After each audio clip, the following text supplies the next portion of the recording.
بسم اللہ الرحمن الرحیم۔ امن ٹی وی کے تمام دیکھنے اور سننے والوں کو السلام علیکم۔ پچھلے کچھ دنوں سے سوشل میڈیا کے اوپر اور سیاسی حلقوں کے اندر ایک بحث چھڑی ہوئی ہے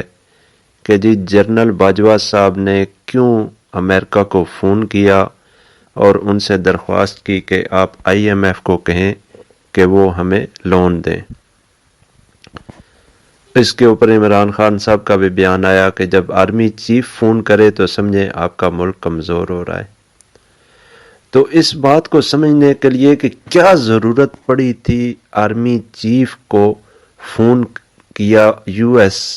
امریکہ کو کہ آپ IMF سے کہیں کہ وہ ہمیں لون دیں، آپ کو ذرا سمجھنا پڑے گا کہ جب یہ نئی گورنمنٹ IMF کے پاس گئی ہے تو انہوں نے ان کے سامنے کچھ باتیں رکھی ہیں۔ سب سے پہلی بات تو انہوں نے یہ کی ہے کہ دیکھیں ہم آپ کو لون دے دیتے ہیں، مسئلہ نہیں ہے لون دینے کا، لیکن آپ کے ملک کے اندر کوئی سیاسی استحکام ہی نہیں ہے۔ اب پتہ نہیں آپ کی گورنمنٹ کتنے دن رہے گی اور دوسری آئے گی اور پتہ نہیں وہ کتنے دن رہے گی۔ انہوں نے پنجاب کی حالت میں بارے میں انہیں بتایا کہ آپ کے ملک کے اندر جب سیاسی استحکام نہیں ہے تو کس طرح ہم آپ کو لون فارورڈ کر سکتے ہیں۔ آپ ہمیں کوئی ایسی گارنٹی دیں، آپ ہمیں کوئی ایسے بندے کی سٹیٹمنٹ دیں جو کہ ہمارے لیے ایک مضبوط آدمی ہو یا ایک مضبوط سٹیٹمنٹ ہو، جیسا کہ پاکستان آرمی کی سٹیٹمنٹ ہے۔ اور اس کے اوپر پاکستان آرمی کے اندر بڑی بحث چلی، کیونکہ آج تک کسی پاکستانی آرمی چیف نے ایسے معاملات کے اندر مداخلت نہیں کی۔ جب یہ گورنمنٹ IMF سے مذاکرات فیل ہونے کے بعد واپس آئی تو انہوں نے آرمی کے سامنے یہ چیزیں رکھیں کہ وہ کہتے ہیں کہ آپ کی تو سیاسی گورنمنٹ کے اندر استحکام ہی نہیں ہے، آپ کی سیاست میں تو بالکل ٹھہراؤ ہی نہیں ہے۔ آج ایک حکومت آ رہی ہے، دوسری جا رہی ہے، پھر وہ آ رہے ہیں، پھر وہ جا رہے ہیں، کبھی سپریم کورٹ کسی کو لے کے آ رہا ہے، کبھی آپ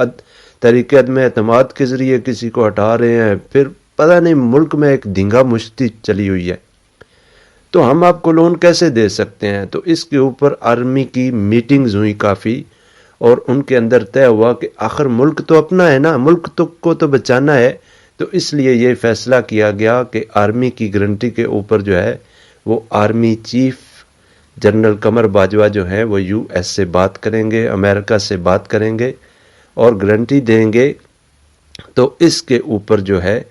آپ کا لون جو ہے IMF دے گی پاکستان کو۔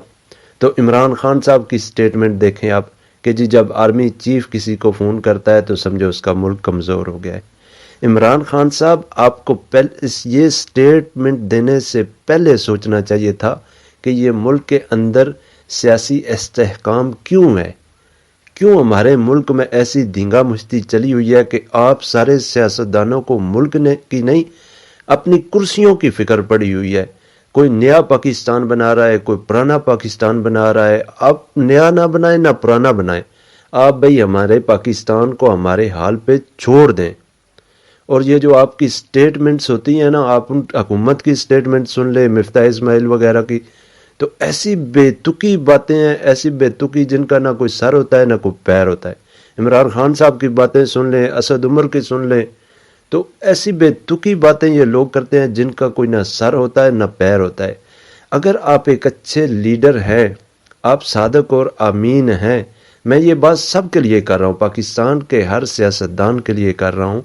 کہ اگر آپ لوگ سچے ہیں پاکستان کے ساتھ، آپ کہتے ہیں کہ ہم محب وطن ہیں، تو کم از کم اپنی قوم کے سامنے تو صحیح حقائق رکھا کریں۔ اپنی قوم کو تو بتائیں کہ جنرل باجوہ کو ہم نے مجبور کیا ہے کہ وہ US کو فون کرے۔ اپنی قوم کے سامنے صحیح سے چیزیں رکھا کریں، اپنی قوم کو کم از کم دھوکے کے اندر نہ رکھیں، صرف اپنے ووٹ کے لیے اور اپنے اقتدار کے لیے اور اپنے اس تھوڑی سے لالچ کے لیے آپ پوری قوم سے جھوٹ بولتے ہیں۔ تو یہ وجوہات تھی جنرل باجوہ کی US کو فون کرنے کی۔ ابھی انہوں نے UAE کو بھی فون کیا اسی وجہ سے، کیونکہ جو لون دینے والے ملک ہیں یا جو پیسہ ملک کے اندر رکھتے ہیں گارنٹی کے طور کے اوپر بینکوں کے اندر، تاکہ پاکستان کے ڈالر کے اندر استحکام رہے اور پاکستان کی معاشی حالت بہتری کی طرف جائے اور زر مبادلہ جو ہے وہ بڑے اس کے لیے دوسرے ملک جو ہے وہ اپنا پیسہ رکھتے ہیں. جس طرح سعودی عرب کا ہمارے پاس پڑا ہوا ہے پیسہ, اسی طرح چائنا کا ہمارے پاس اسٹیٹ بینک کے اندر پڑا ہوا ہے, اسی طرح UAE کا کچھ پیسہ پڑا ہوا ہے. تو یہ اس لیے رکھتے ہیں. تو انہوں نے ان کو کہا کچھ اور پیسہ رکھے, تو انہوں نے کہا ہم کیسے رکھیں, آپ ہمارا ہم جو رکھتے ہیں اس کو بھی نہیں سنبھالتے, اس کو بھی کھا جاتے ہیں. تو اب ہر آدمی, آپ آج کسی اگر دکان کے اندر بھی کوئی چیز لینے چلے جائیں یا کسی کے سے ادھار لینے چلے جائیں تو وہ بھی آپ سے مانگتا ہے بھائی آپ کی گارنٹی کیا ہے. تو اس وقت ملک کے سیاستدانوں نے ملک کا بیڑا غرق کر کے رکھ دیا ہے, اور ملک کے اندر ایک ایسا سیاسی عدم استحکام پیدا کر دیا ہے جس کی وجہ سے پوری دنیا ان سیاستدانوں کے اوپر اعتبار نہیں کرتی. چاہے وہ نواز شریف ہو, چاہے وہ شہباز شریف ہو, چاہے عمران خان ہو, زرداری ہو, آپ یقین کریں ان کی اب 2% کی عزت نہیں ہے باہر. لوگ ان پر بالکل اعتبار نہیں کرتے. اس لیے اب آرمی کو ثالثی بننا پڑا اور جنرل قمر باجوہ کو خود فون کرنے پڑے تاکہ پاکستان کی معاشی حالت جو ہے وہ بہتر بنائی جا سکے اور دوسرے ملکوں کا پیسہ جو ہے یا پاکستان کے اسٹیٹ بینک کے اندر رکھا جا سکے, جس سے ڈالر کی جو گراوٹ ہے دن بدن جو گر رہا ہے اس کو استحکام مل سکے, اور پھر IMF سے لون لے کے کچھ یہ جو بھی گاڑی کو چلانے والا کام ہے وہ کر لیں گے.